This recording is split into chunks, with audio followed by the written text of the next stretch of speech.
सम्यगीतं तदनन्तवर्धनं व्रजश्रियः कृष्णगृहीतमानसा व्रजश्रियः कृष्णगृहीतमानसा आगमरण्योद्यमलक्षितोद्यमाः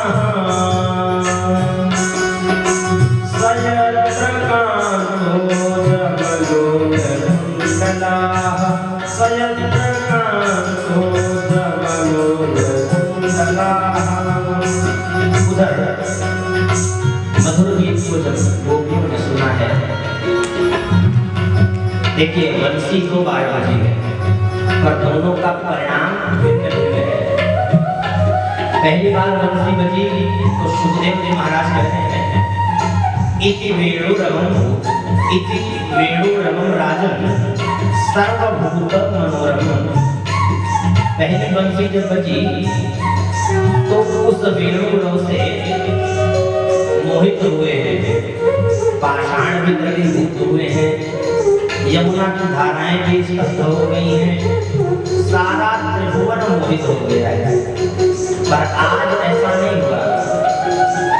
रास बिहारी ने आज महारास करने की इच्छा से बंसी बजाई तो जगौ कलम्बा मदृशाम मनोहरम। जिनको भगवान ने महारास करने का वचन दिया है वही इस महारास की बंसी को सुन पाए हैं। परमात्मा के दिव्य रस का रसास्वादन वही कर पा रहे हैं जिनका चीर हरण हुआ है। चीर हरण का मतलब क्या है? चीर हरण का मतलब है आत्मा और परमात्मा के बीच में जो माया का आवरण, माया का जो पर्दा लगा है उसको हटाना, यही चीर हरण है। तो भगवान ने जिनका चित्त चुरा लिया है वही इस दिव्य महारास में आएंगे। नूतन जलधर रुचये गोपवधूति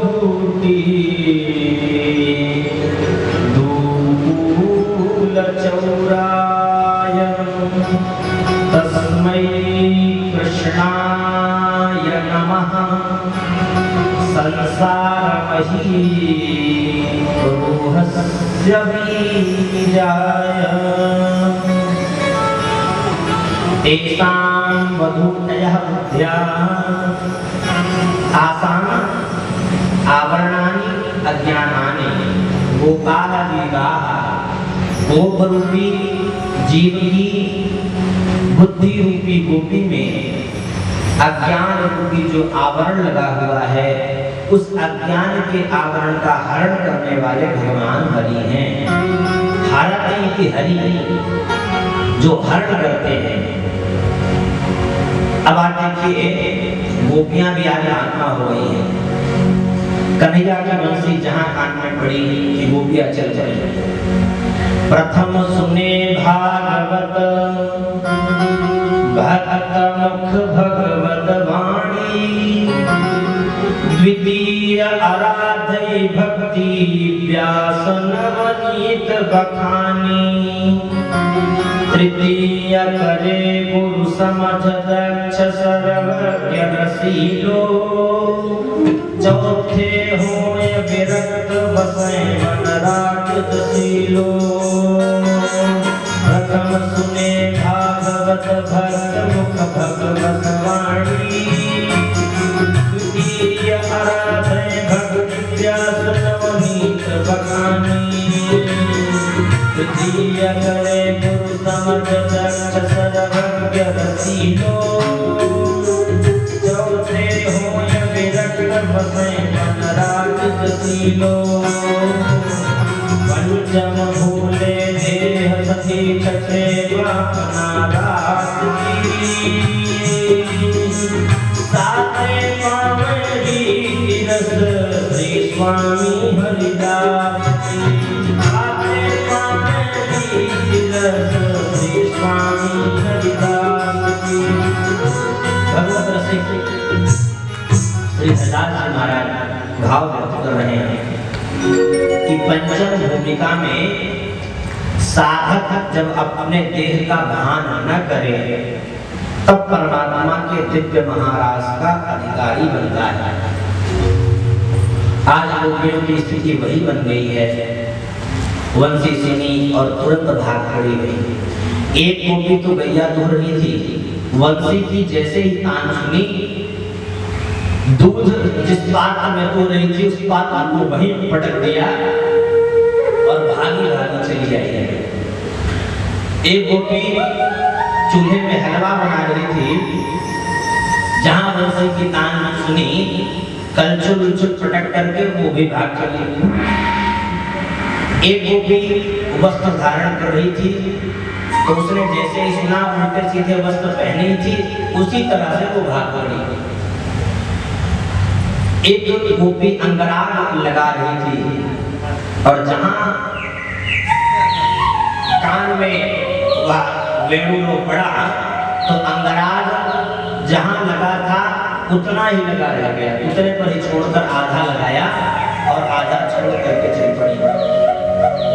एक गोपी आंख में काजल लगा रही थी, एक आंख में तो काजल लग गया और जैसे ही बंसी बजी वो दूसरे आंख में लगाना भूल गई और भाग गई। लिम्पन्त्यः प्रम्नजन्त्योन्या अंजन्त्यः काश्चलोचने व्यत्यस्त वस्त्राभरणाः काश्चित् कृष्णकान्तिकं ययुः तावार्यमाणाः पतिभिः पितृभिर्भ्रातृबन्धुभिः गोविन्द प्रहृतात्मानो नन्यवर्तन्तमोहिताः।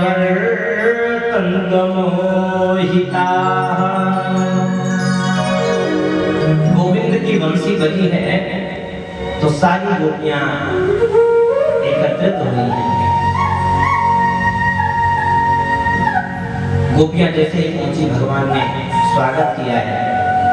स्वागतम वो महाभागा प्रियं किं करवाणिवः ब्रजस्यानामयं कच्चित् ब्रूतागमनका।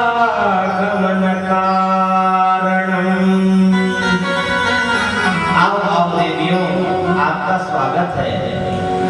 गोपियां गदगद हो गई। तो वंशी जी कन्हैया ने बजाई और जैसे ही हम आए स्वागत भी कर रहे हैं, लेकिन अगला प्रश्न कर दिया गमन कारणम। अच्छा आई हो तो किस लिए आई हो? अब गोपियां बेचारी मुंह लटका करके खड़ी हो गई। देखिए निमंत्रण देकर इन्होंने बुलाया और अब हमसे पूछ रहे हैं कि किस लिए आए हो? तो गोपियां सब मौन होकर खड़ी हो गई हैं। भगवान बोले अच्छा अच्छा, आज शरद पूर्णिमा है तो रात की चांदनी देखने के लिए आई हुई है। बहुत बढ़िया, देखना चाहिए, परंतु साथ साथ यह भी ध्यान रखो कि ये जंगल है, यहाँ पर हिंसक जानवर भी घूम रहे हैं। ऐसा ना हो कि आप चांदनी देखते रह जाओ और सिंह आपको देख ले और कल्याण कर दे। दृष्टम वनम कुसुमितम राकेशकरंजितम। चंद्रमा की चांदनी बहुत अच्छी है, लेकिन अब देख ली हो तो जाओ। गोपियों ने सिर हिला दिया। भगवान ने पूछा तो अच्छा किस लिए आई हो? पति देव से झगड़ा हो गया? देवदेव ने वहां भी इशारा कर दिया नहीं। भगवान ने कहा देखो कितना भी पति से झगड़ा हो जाए, पर वस्तुतः आपका पति ही आपका परमेश्वर है। इसलिए जाओ, थोड़ा बड़ा झगड़ा तो चलता रहता है। गोपियों ने से दिला दिया कि हमारा किसी से झगड़ा नहीं हुआ है। भगवान ने फिर पूछा कि ब्रज में कोई संकट आ गया क्या? गोपियों ने वहां पर भी मना कर दिया है। खूब भगवान ने प्रश्न किया है कि देखो, अगर तुम हमसे मिलने आई हो तो पास वाला रिश्ता बहुत अच्छा नहीं होता।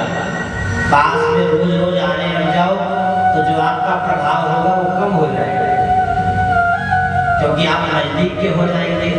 इसलिए मेरा अगर दर्शन करने आई हो तो कर लो और निकलो, जाओ।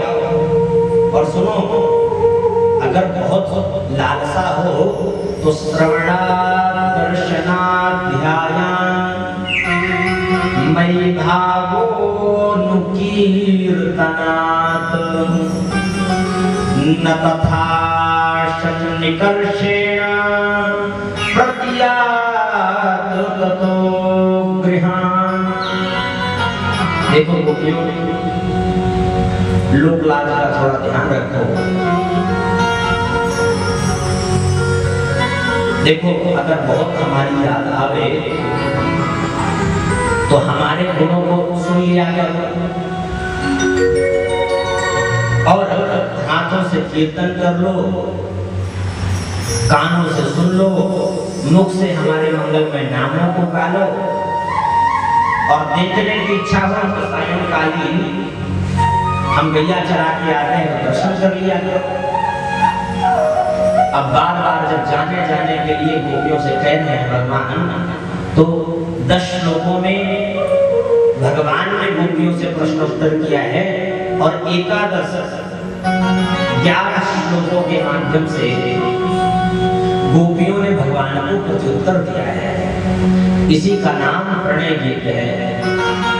मय्यं विभोर्हति भवान् गदितुं नृशंसं संत्यज्य सर्वविषयांस्तव पादमूलम् भक्ता भजस्व दुर्वग्रहमात्यजास्मान्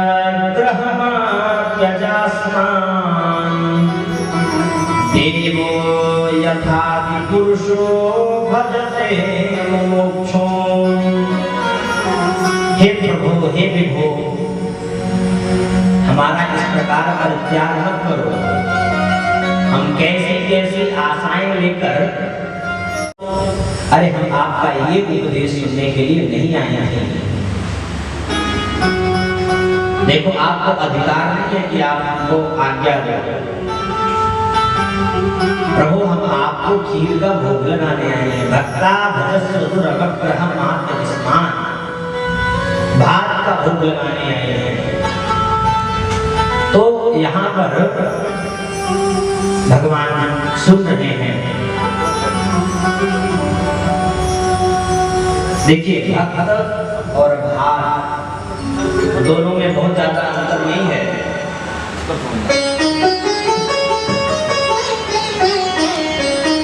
भात कैसे बनता है? आपको अग्नि प्रज्वलित करना पड़ेगा और भगोने में जल रखना पड़ेगा। भगोना जब गर्म होगा तो उसमें पानी गर्म होगा, उसमें चावल डालेंगे तो चावल गर्म होगा और भाप के द्वारा धीरे धीरे वह चावल भी सिद्ध हो जाएगा। वैसे ही भक्त हैं, भक्त ऐसे ही बनते। श्रवणं कीर्तनं विष्णोः स्मरणं पादसेवनम् अर्चनं वन्दनं दास्यं सख्यमात्मनिवेदनम्।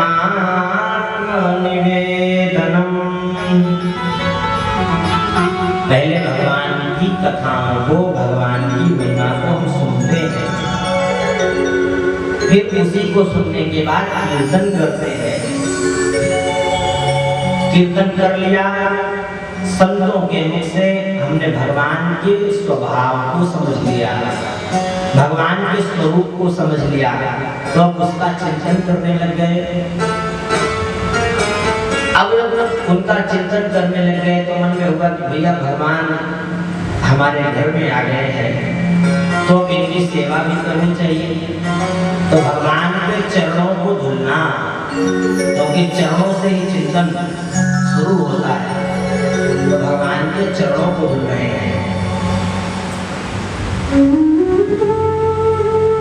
धुलने के बाद भगवान की पूजन अर्चना किए, भगवान का वंदन कर रहे हैं, भगवान को प्रणाम कर रहे हैं। और जिस भक्त का जो भाव है, सख्य भाव है, तो सखा भाव से भगवान को भज रहे हैं। पुत्र भाव है तो पुत्र भाव से भगवान को भज रहे हैं। जो जिसका भाव है, जिस भाव से भगवान को आप भजोगे, भगवान वैसे सेवा करते हैं। तो वैसे ही अब गोपियों ने कहा, अब बताओ हम वापस कैसे चले जाएं? चित्तम सुखेन भवता पहृदं गृहेषु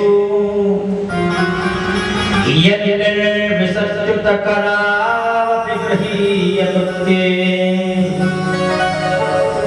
पादौ पदं न चलतस्तव पादमूलाद् यामः कथं व्रजमथो करवाम किं वा। गोपियों ने कहा कि प्रभु ऐसे चले जाएं, अब तो हम चल ही नहीं सकते।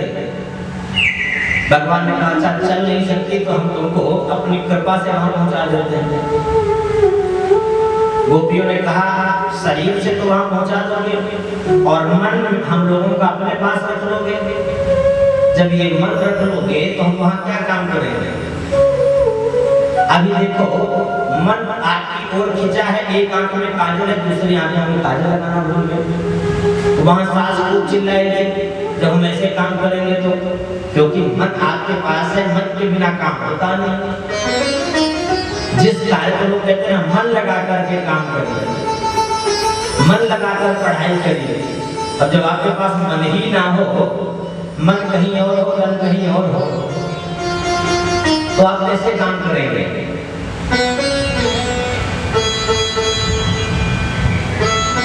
इसलिए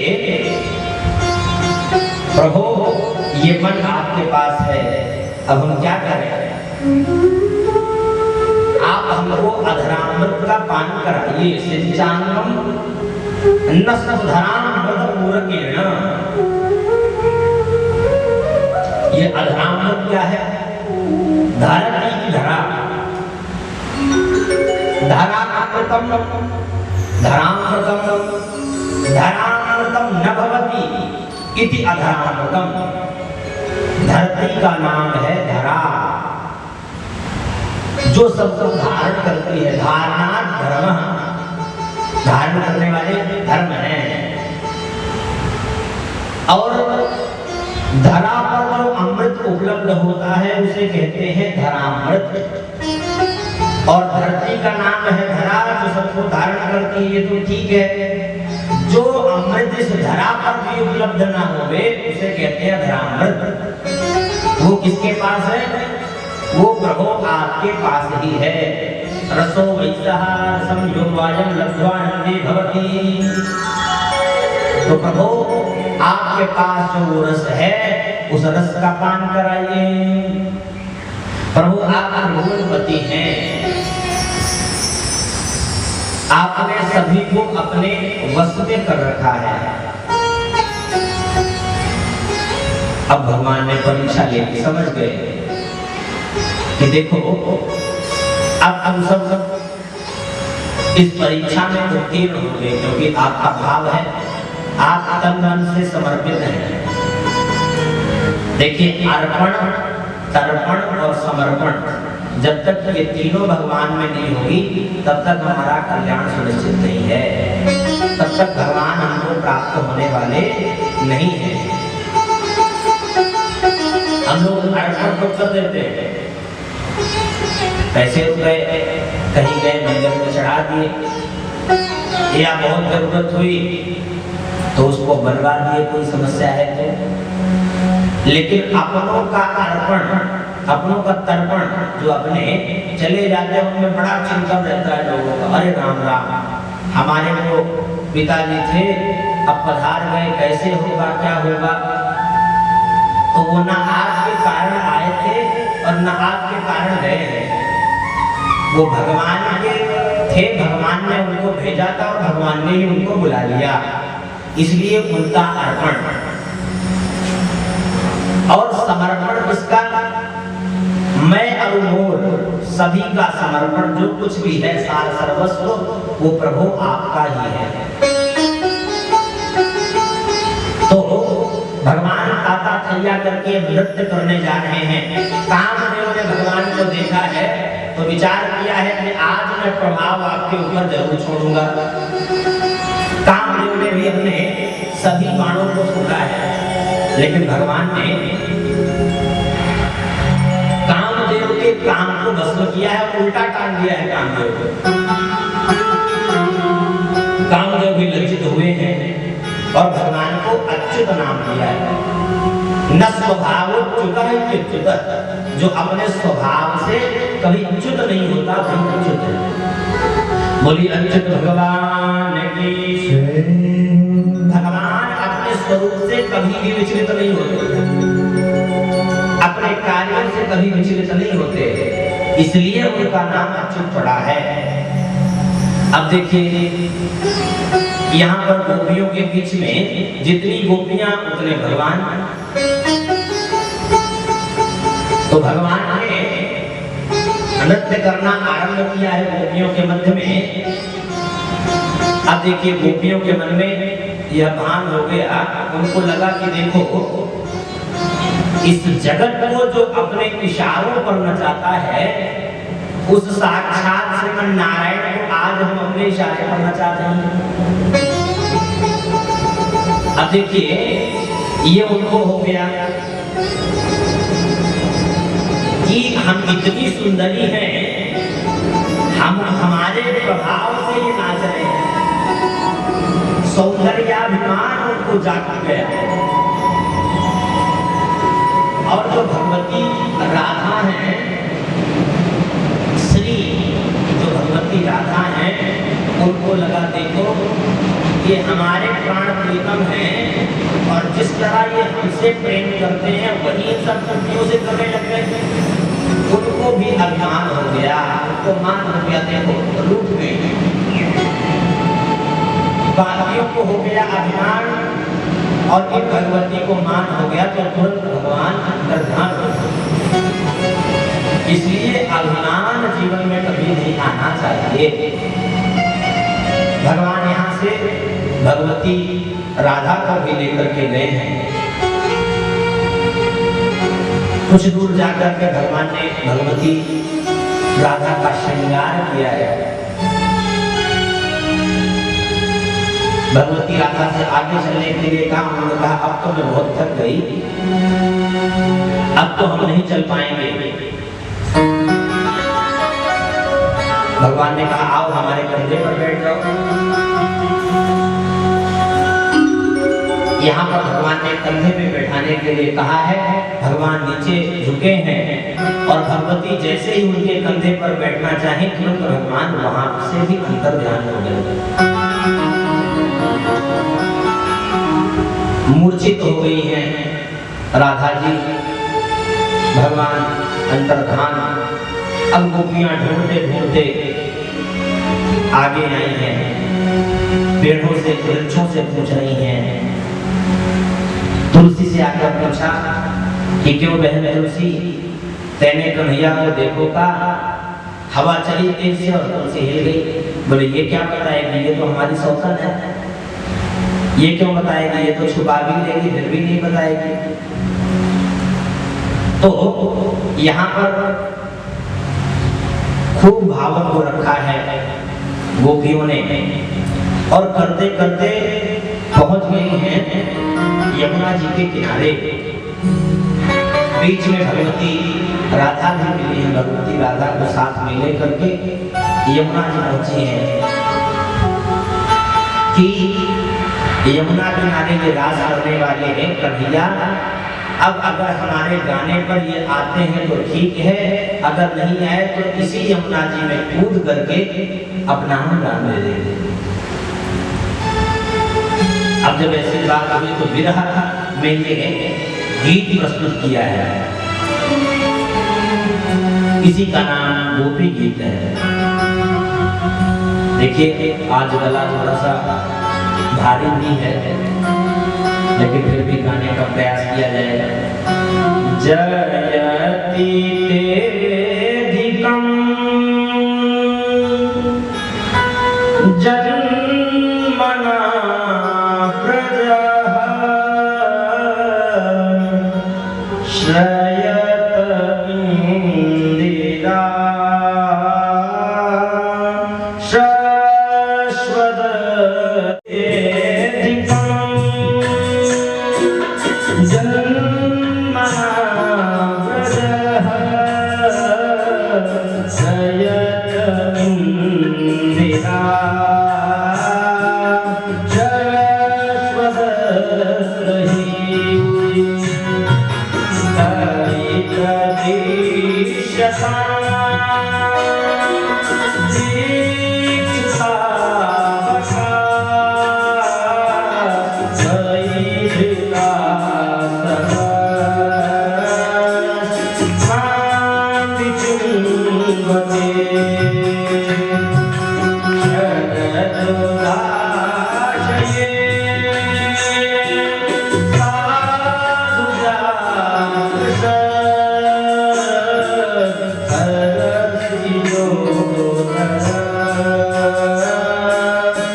अधिकम जयति, कैसे जयति? व्रजकाल कह रही हैं गोपियां कि प्रभु आपके जन्म लेने के कारण इस व्रज की जो महिमा है वह वैकुंठ से भी अधिक हो गई। देखिए जिस घर का कोई बच्चा लौकिक धरातल की बात समझ लीजिए, कोई IAS PCS हो जाए या किसी उच्च पद पे हो जाए तो उस क्षेत्र का भी नाम हो जाता है। अच्छा वो जो अधिकारी थे उनके गांव के हैं, उस अधिकारी के पिताजी हैं। तो यहाँ पर मेरे प्रभु साक्षात नारायण जी जहाँ पर आकर विराजमान हो जाएं, उसकी महिमा तो जहाँ पर वो विराजमान होंगे उससे भी अधिक हो जाती है। तो यहाँ पर कहा है कि प्रभु हम बिना मोल की दासी हैं, ये तो आप मान लो। तो प्रभु आप अपने विरह में मत हम सबको तड़पाइए, अपने विरह में मत मारिए।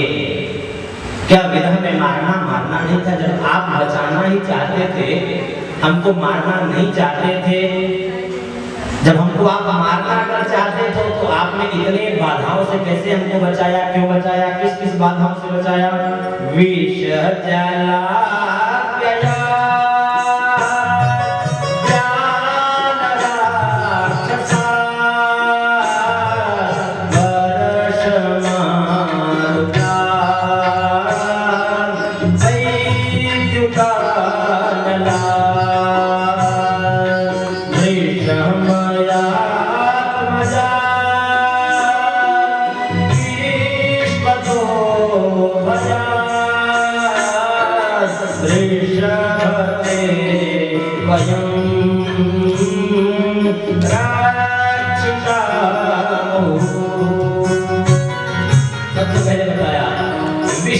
जल यमुना जी का था, उससे आपने हमको बचा लिया। व्याल राक्षसा इतने इतने राक्षस आए, धेनुकासुर हो, वृषभासुर हो, व्योमासुर हो, इन सब राक्षसों से बचा लिया। कहते विद्युत अग्नि की ज्वालाओं से हमको आपने बचा लिया प्रभु। विश्व के जितने भी भय से उससे आपने हमको अभय प्रदान कर दिया। तो प्रभु जब आपने उससे हमें अभय प्रदान कर दिया तो आप अब इस विरहाग्नि से क्यों मारना चाहते हैं? न खलु गोपिका नंदनो भवान अखिल देहिना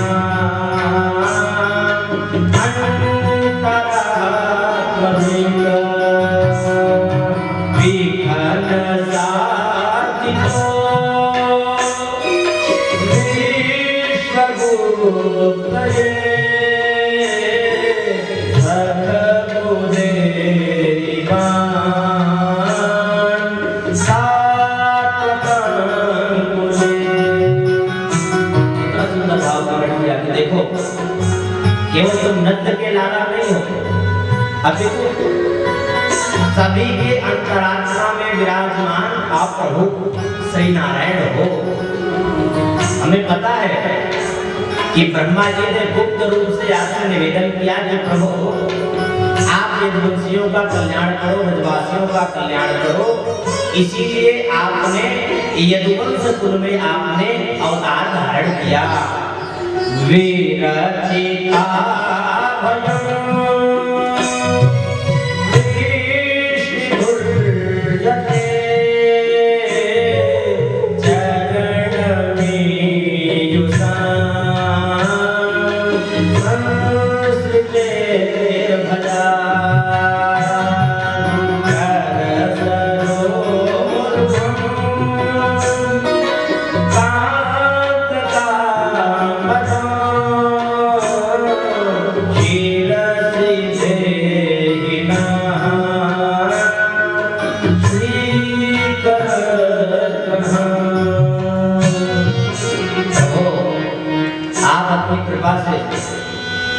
ये जो बार बार जन्म मरण होता है उसको आप अपनी कृपा से बंद भी कर सकते हो। तो ये सब बंद करने के लिए प्रभु एक कृपा कर दो। क्या आपने जिस हाथ से अपनी प्रियतम भगवती लक्ष्मी का वर्णन किया है, सीरस जी हमारे सिर पर आप वही हाथ रख दो। और सभी के जीवन में यही होना चाहिए कि प्रभु हमें आपसे कुछ चाहिए नहीं, बस केवल आप कृपा बना के रखो। अरे आप तो जानते हो, आप हमारे माता पिता हो, माता पिता को पता है कि कब किस व्यक्ति को किस वस्तु की आवश्यकता हो, हमारे बच्चे को क्या आवश्यकता है तो प्रदान कर देते हैं। इसलिए ब्रज जनार्ति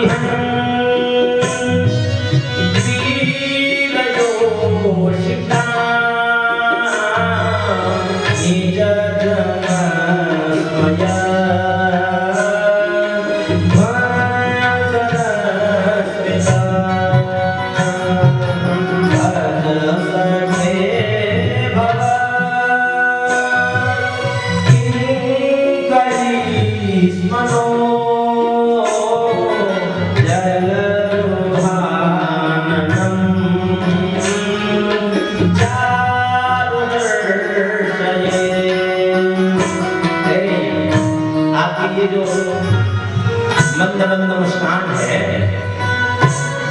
ये जितने भी प्रेमी मानी ये जो लोग हैं ना, उनके मान मत को चूर चूर करने के लिए आपकी एक हाथ है। मानो भगवान के शरीर का चिंतन करें, भगवान के स्वरूप का चिंतन करें। आगे कहा प्रणत देहिना पापकर्षण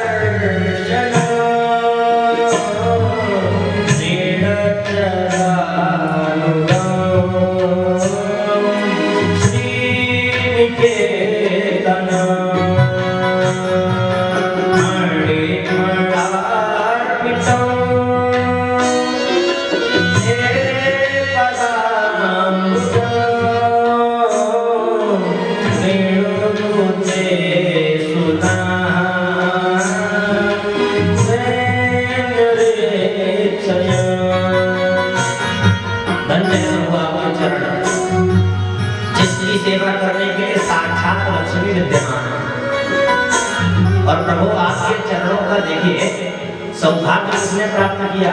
कालीनाथ ने किया। उसके फणों पर आप नृत्य कर रहे हैं प्रभु। आपके कितने सुकुमार व चरण हैं प्रभु। आपसे निवेदन है कि वह जो आपका श्री चरण है वह हमारे वक्षस्थल पर रख दीजिए और हमारे हृदय की ज्वालाओं को शांत कर दीजिए प्रभु। मधुरया गिरा वल्गुवाक्यया उद्धरणोक्यया पुष्करे क्षणा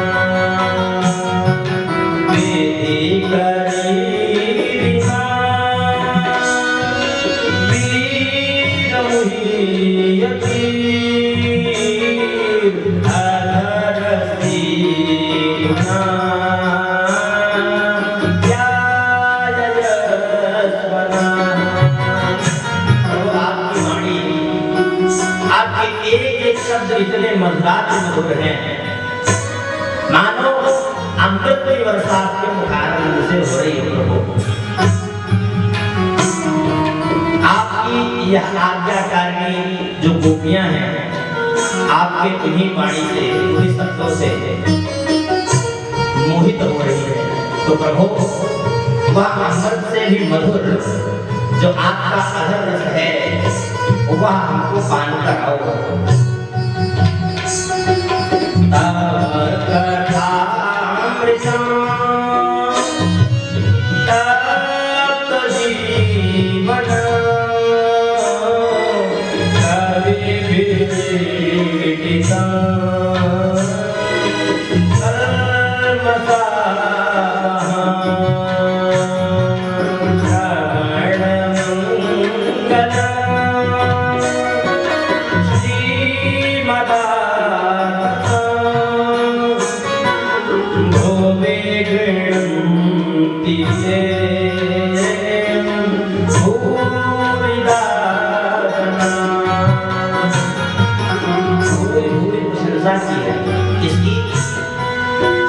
जो भगवान के अमृत स्वरूप वाक्यों को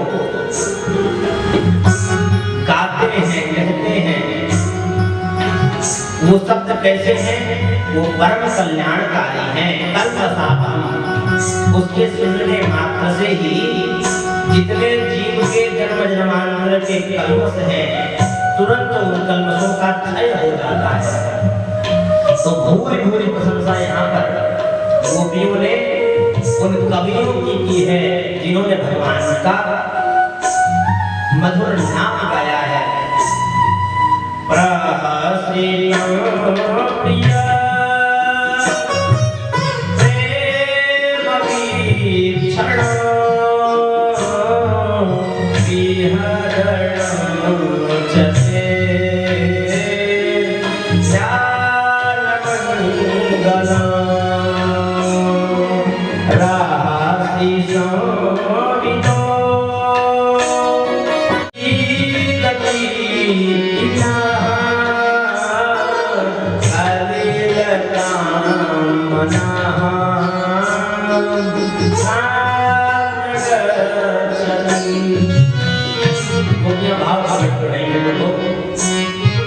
जब आप ब्रज में गोचारण करने के लिए चले जाते हैं तो अपने चरणों में तो आप कुछ पहनते नहीं।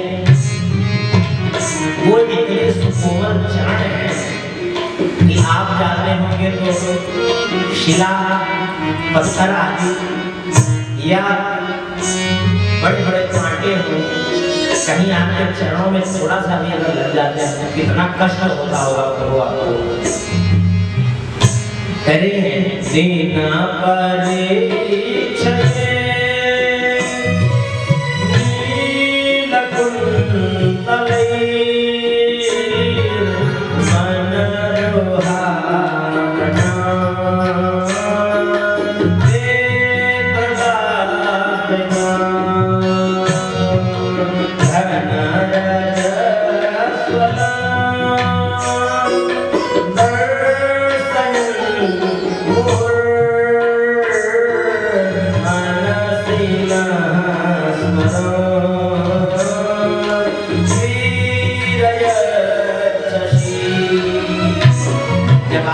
ढलने पर जब आप वन से वापस आते हैं गोचरण करके, तो आपकी क्या आभा प्रभाव होती है। आगे आगे गौ माता है, पीछे पीछे आप हैं, और गौ माता के पैरों से जो धूल उड़ती है और आपके चेहरे में अंकित होती है, वह अत्यद्भुत अधिकाधिक सौंदर्य उसमें लगता है। प्रभु को कोई कितना भी स्वरूप को गढ़ ले, सजा ले, तो परमात्मा उसके बाहरी रूप से प्रसन्न नहीं होता। अंदर तुम्हें तुम्हारे कई काम क्रोध रूप तो नहीं बना, तो भगवान का भी दिव्यतम स्वरूप है। कैसा स्वरूप है? सूरज उनके मुख पर पड़ रही है और लग रहा है कि करोड़ों कामदेव को भस्म हार भगवान कर देंगे अपने रूप स्वरूप से मोहित करके।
मुरुहस्तनेषु भीतास्तनैः प्रियदधि मयि गर्भशेषु तेनाटवीमटसि तद्व्यथते नटस्मित पूर्वादिभिर्भ्रमति धीर्भवदायुषाम्। भगवान कहते हैं कि प्रभु, भगवान से गोपियां निवेदन करें, प्रभु हमारे कारण आप इस रात्रि काल के अंधेरे में आप भटक रहे हैं ना, कहीं आपके चरण कमलों में कोई कांटा ना लग जाए, कोई कंकड़ पत्थर न लग जाए, इसलिए प्रभु आप भटकिए मत।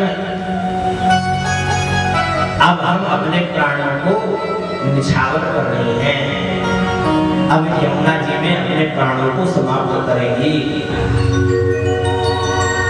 अब जब गोपियों ने ऐसे भावों को रखा, तब भगवान साक्षात प्रकट हो गए हैं। तासां आविर्भूत छोरी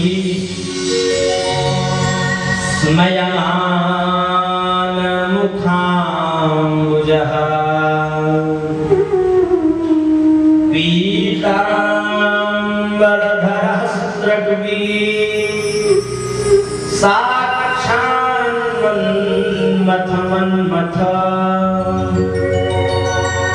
गोपियों की इस विकलता को देख करके भगवान प्रकट हो गए हैं। कैसे प्रकट हो गए हैं? भगवान उन गोपियों के बीचों बीच प्रकट हुए और ऐसा स्वरूप है, पीतांबर धारण करके ऐसा आए हैं कि साक्षात मन्मथ।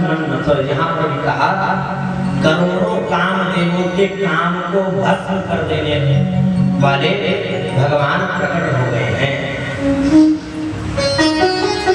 गोपियों ने जैसे दर्शन किया, एड़ी विनती करके देख रही है, लेकिन मन ही मन अब कह भी नहीं सकती। पहले थोड़ा सा अभिमान जगा था तो ये भाग गए थे, अभी पुनः मिले हैं, ऐसा ना हो कि कुछ ऐसा शब्द निकल जाए कि तुरंत निकल जाए। फिर इसलिए कहा कि अपने नेत्रों में भगवान को, अपने नेत्र के अंदर भगवान को विराजमान कर लो, कहीं दोबारा ये भाग ना जाए। तम काचिन नेत्ररंध्रेण हृदयकृत्य निमील्य च। बड़े-बड़े योगियों को जो आनंद प्राप्त होता है, परीक्षित वह ब्रह्मानंद, वह अद्भुत आनंद उन व्रजवामाओं के नेत्र बंद करते ही प्राप्त हो गया। अंत में गोपियों ने भगवान को घेर लिया है, घेर करके पूछा है कि प्रभु संसार में 3 प्रकार के लोग प्रायः देखे जाते हैं। एक वह है जो प्रेम के बदले प्रेम करता है। भगवान कहते हैं देवियों, जो प्रेम के बदले प्रेम करे उसे प्रेमी नहीं कहते, उसे व्यवहार करना कहते। आज हमारे यहाँ कथा हुई तो सामने वाले आ गए, सामने वाले के यहाँ कथा हुई तो हम व्यवहार निभाने के लिए चले गए।